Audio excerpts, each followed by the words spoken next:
Саламатсыздарбы, менин аты жөнүм Ыдырыс Исаков, мен Азаттыктын Оштогу каарчысы боломун. Буга чейин ушул Американы айтып, Американын заказы дагы бирдеме деп ушундай социалдык тармактарда сөздөр болуп атат. Андан тышкары ушул бирдеме эле десең, сен Американын агентисин, сен акча үчүн иштеп атасың, сен тиги бу дегенге окшоп беттен алган бир жаман адатты таап алдык. Ошол боюнча айтпаса болбойт, эми айтканга туура келип атат. Мына Американын агенти деген сөз бул жаңы сөз эмес, бул эски эле сөз. Бул жанагы Германияда Гитлердин учурунда пайдаланылган сөз. Гитлер дагы өзүнүн оппоненттерин ушул сен тиги батыштын агенти болосуң, сен батыштын кызматчысы болосуң, сен батыштын позициясын коргоп атасың деп өзүнүн оппоненттерин ошентип жыккан. Азыр Россияга барсаңыз, Навальный деген бар. Ошол Алексей Навальныйдын иликтөөлөрүн бир-эки жолу көрүп койсоңор жакшы болот эле, мен сунуштайт элем ошону. Россияда мамлекеттик телеканалдарынан өздөрүнүн жаңылыгын аз эле чыгарышат. Мындай бир 20% Россиядагы жаңылык чыкса, 80% Европаны жамандаган, Американы жамандаган жаңылыктар чыгат. Россия өзүнүн богун тазалай албай отуруп алып, Американы эле жамандайт, Американы эле жамандайт. Бирок, эми карагыла. Ошол жамандап аткан, ошол Путин баш болуп, Медведев баш болуп, ошолордун бардыгынын мүлктөрү ошол эле Европада, ошол эле Америкада. Балдары Америкада окуп атат, өздөрүнүн үйлөрдү Америкадан алып атышат, мүлктөрдү Европадан алып атышат. Анан кийин элине телевизордон чыгат дагы Америка жаман, Америка мынтип атат, Америка антип атат. Тиги Европада элдин баары гей болуп кетиптир деп жамандашат. Европага кел, Европаны көргөз бир. Азыр мен эртең Кудай буйрса мына суббота воскресенье күнү чыгамын. Ошол Европадагы жашоонун деңгээлин бир көргөзөмүн. Мындай кылбаса болбой калды. Тим эле ушул Американы душман көргөзүп, анан кийин тиги Европаны душман көргөзүп, анан эптеп эле ушинтип башкарыш болуп атат. Элдин көзүн оюп, элдин көзүнө чаңды чачып. Эми мындай бир нардан берирээк болушубуз керек да акырычы. Мисалы мени айтышат, ой сен акча үчүн иштеп атасың. Менин үйүмө барып, мен эгер кааласаңар үйүмдө барып почто экскурсия уюштуруп берейин. Менин тоокканам бар, тоокканамда тоогум жок мисалы. Мен мисалы күн сайын же болбосо ара күндө барып изимдан арак ичкендерден эмесмин менчи. Мына мени жакындан билгендер, мени анча-мынча билгендер, мени сыртыман билгендер дагы муну жакшы билишет. Мен арак ичип, көчөдө бирөө менен мушташып, же болбосо күндөп-түндөп ошентип бир кафе, ресторанда жүргөн бала эмесмин мисалы. Анан мисалы мен акчаңдын баардыгы аракка кетип атат дегидей. Мен элден көбүрөөк акча аламын, туура. Мен 35-40 миң бир орточо эсеп менен ушундай акча аламын ай сайын. Бирок 35-40 миң деген бул көп акча эмес. 13,5 миң сом кредит төлөймүн. Андан калганы канча болот эми? 16-17 миң акча болот. 16-17 миң акчага анан кийин бөлүп үзүп ушинтип жеткирип жашап келатам. Анан эле жок, Ыдырыс акча алат, Ыдырыс кыйратты, Ыдырыс мынтты. Ыдырыстын минген машинасын көргүлө, Ыдырыстын жашаган жашоосун көргүлө. Менин бир дагы балам мисалы Ошто. 4 балам бар, 4-өөнүн бирөөсү дагы бала бакчага барган жок. Кече жакында акыры өзүм дагы чыдабадым, ушу балдарга бир кичине билим бербесем болбойт, бул мамлекетке ишенип отурсаң акыры көчөдө калгыдайсың деп, анан кийин ушул өзүм жебей, өзүм ичпей 2 баламды садикке бердим. Аны дагы частный садикке бердим. Экөөнүн 4 миң сомдон 8 миң сомго. Айдан айга, ушу айлыктан айлыкка дептеп үзүп жеткирип жашап келатам. Менин жашоомду көргүлө, мени менен бир күн жашагыла эгер каалагандар. Келгиле дагы анан кийин айткыла, Ыдырыс акча алып, ушинтип жашап атыптыр деп. Эми бирдеме эле десең, шаар беттен алып, мындай жаман үйрөндүк да өзү. Бизге мындай бир отко айдасам, ушу какырга качкан бир мындай алганда эшек болуп алдык чындыгында. Азыр эле мисалы мына өзүбүздүн байларыбызды айталы. Ошол эле азыркы бизде саясатчылар, тиги Американын акчасы, ал Европа гей болуп кеткен дегенге окшогон саясатты кылып аткан биздин чоңдорубуздун бардыгынын мүлктөрү ошол Европада, ошол Америкада. Бизнестери дагы ошол жакта. Эмне үчүн ошолорду мындай бир карап кичине бир анализ кылып койсо болбойбу мындай? Анан кийин ошолор айтса эле эп болуп, анан кийин деп эле анан кийин жапайдай болуп ошолорду ээрчип жүрө беребизби биз? Мына деп эле. Эми бир нардан берирээк болушубуз керек такыр. Өлкө бизге керек го, Кыргызстан бизге керек го. Чоңдор маселесин чечип алган. Биз чоңдорго мындай көбүнчө биздин азыр олигархтарыбызга, чоңдорубузга көп эле ишене берген туура болбойт ал. Себеби алар маселесин чечип алышкан. Алар керек болсо Америкадан, Европадан визасын алып коюшкан. Билетти алат, ошол күнү учуп кетет. Карапайым эл калат ошол жерде, тополоңдо ошол жерде. Биздин бийлик мисалы элементарный жок эле дегенде тротуар салбай эле койсун мисалы. Мен жөнөкөй эле мен тротуарды айтып атам. Жок дегенде ошол тротуардын жерин мурдатпай сактап турса, эртең бизге окшогон же бизден кичинерээк жаштар келет. Бийликке барат акыры. Алар өлөт, адам өлбөй койбойт. Адамдын жашоосу ашып кетсе бир 70, 80, 90, 100 мына. 80ден кийин жарабайт бизде эч ким. 80ге чейин кызматта отурган мисалы эч кимди көргөн эмесмин мен Кыргызстанда. Кетет алар, баары бир жаштар келет. Акыры ошолор бир башкачараак тарбия алып калса, бир башкачараак ой жүгүртсө, бир тазараак болсо, жок дегенде азыркылардан. Ошолор эртең салат ошол тротуарды. Мен тротуарды айтсам дагы жок, сен Американын агентисиң. Американын заказы. Мен туалет жөнүндө айтсам дагы жок, бул Американын заказы. Жалилдин жанагы коррупциясын айтсам дагы, бул Американын заказы. Жалилдин ошол 5-6 жаман үйү Америкага неси керек экен ошонунчу айткылачы. Же болбосо Оштогу бир жоголуп кеткен, мурдалып кеткен бир тротуардын Америкага эмне кереги бар мындай алганда? Эми кичине бир мындай бир акыл эсти карап эме кылышыбыз керек да. Райым бакса канча адамды багат? Райым бакса ашып кетсе айланасындагы бир 200-300 адамды багат. Алардын семьясы менен койсоң ошо 1000 адамды багат. Бул жакта 6 миллиард адам отурат, оозун ачып, жумуш жок, иштейин десең иш жок, түзүгүрөөк айлык жок.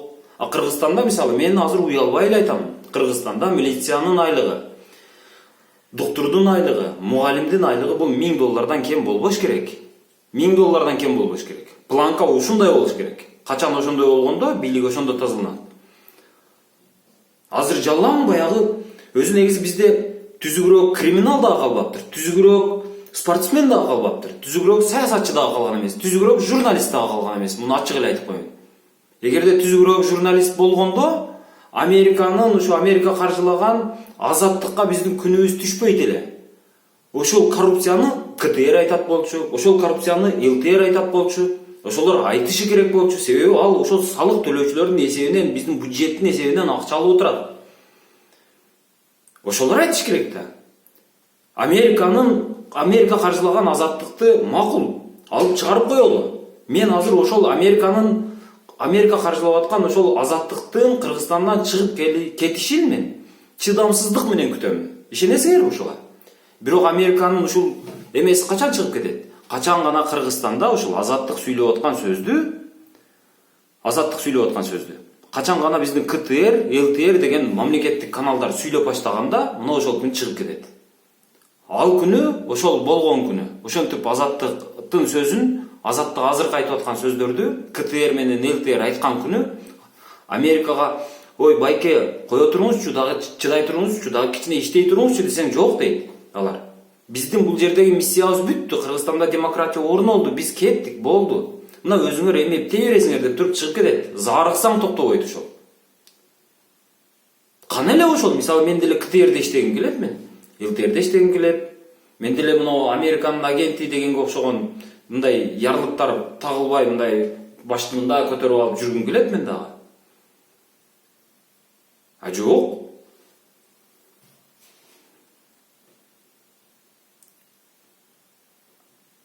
Отурабыз ушинтип. Бири-бирибизди күнөөлөп коюп, Бирөө жылаңачтан чыгып койсо, "О, биздин када салтыбыз ана мына" деп. Мынакта ачкадан өлүп атканың менен ишиң жок.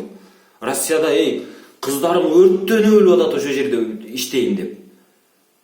Сойкуу болуп кетти кыргыздын кыздары деп тим эле баягындай болуп сүйлөп коебуз. А сойкуу болуп кетпеш үчүн мына жакта ишиңди уюштур жакшына кылып. Кыргызстанда ошол заводду ач, Кыргызстанда ошол фабриканы ач. Кыргызстанда коррупцияны эле мындай түшүрүп койсоң, кызмат көрсөтүүнү, мына тейлөөнү, мамлекеттик кызмат көрсөтүү деген түшүнүк бар. Ошону эле мындай бир ачыкка чыгарып койсоң, ишкерлер бар, акчасын салсам эле, ошо Кыргызстанга акчамды салып, ушул жерде эле тирилигим кылсам эле, ошол жерде бир бизнести түптөсөм эле деп эки көзү төрт болуп жүрөт.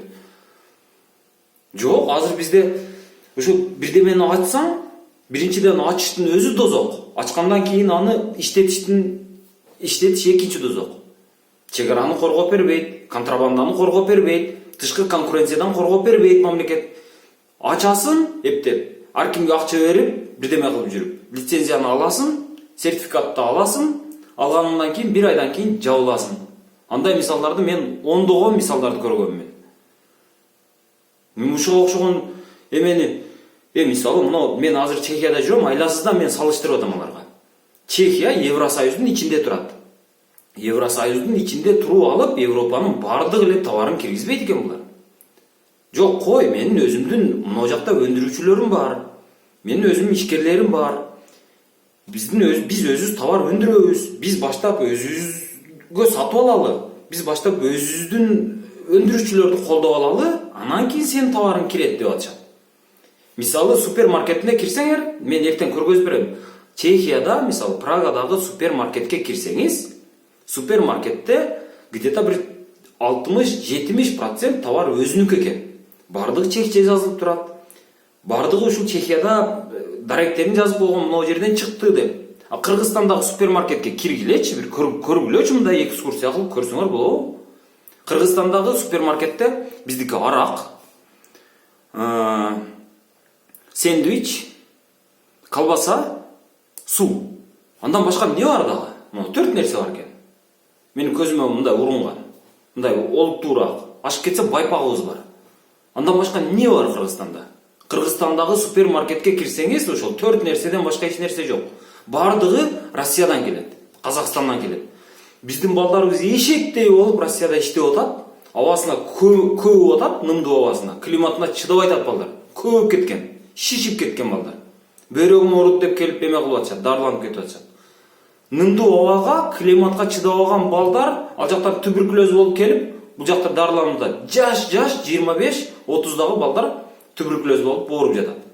Ошентип жатып алып келген акчасын апасына берет, апасы той кылам деп бир базарга барат, жарым акчасы Кытайга кетет, Карасуун базар аркылуу. Жанагы райым эме кылып аткан схемалар аркылуу.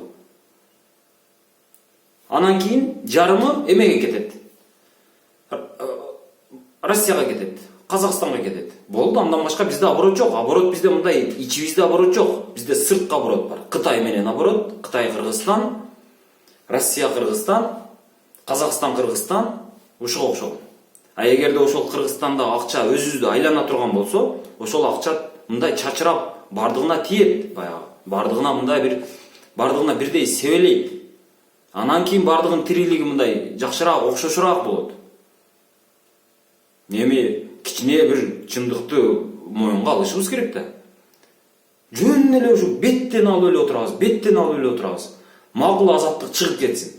Анда ушул сөздү КТР айтсын, азыркы коррупцияны айтсын КТР. ЛТР айтсын өзүбүз, биз мамлекеттик канал, биз салык төлөп атабыз. Эшектей болуп иштеп. Ошол салыктын эсебинен алар айлыкталып атышат. Эмне үчүн ошо чындыкты өзүнүн миссиясын гана аткарып койбойт, жөн гана өзүнүн мойнуна жүктөлгөн милдетин аткарбай атпайбы? Аткартайын десең, аткарайын десең. Мен КТРдин журналисттерин такыр айыптабаймын. КТРде күчтүү журналисттер бар. Эгерде аларды жакшылап, ошентип каржылап туруп, эркитип берип, саясий эркитип. Ошол чындыкты чындыктай кылып туруп, чаап, кесип чыгарасын дегин, чыгарат алар. Айтат, айтканга эрки жетет. Жетекчилер жогору жактан муунтуп коюп атпайбы? Ой, жок деп төбөсүнөн уруп. Эгерде ушул сөз чыга турган болсо иштен алынасың деп жетекчисин муунтат, а жетекчи келип кабарчыны муунтат, а ошентип болду анан кийин дымы отурабыз анан кийин. Bir айылда, bir айыл өкмөттө, мисалы bir айыл өкмөттө адатта bir 10-15 айыл болот. 10-15 айылдын 2/3-өсүндө суу, таза суусу бар болот. Борбордук айыл өкмөттөрдө.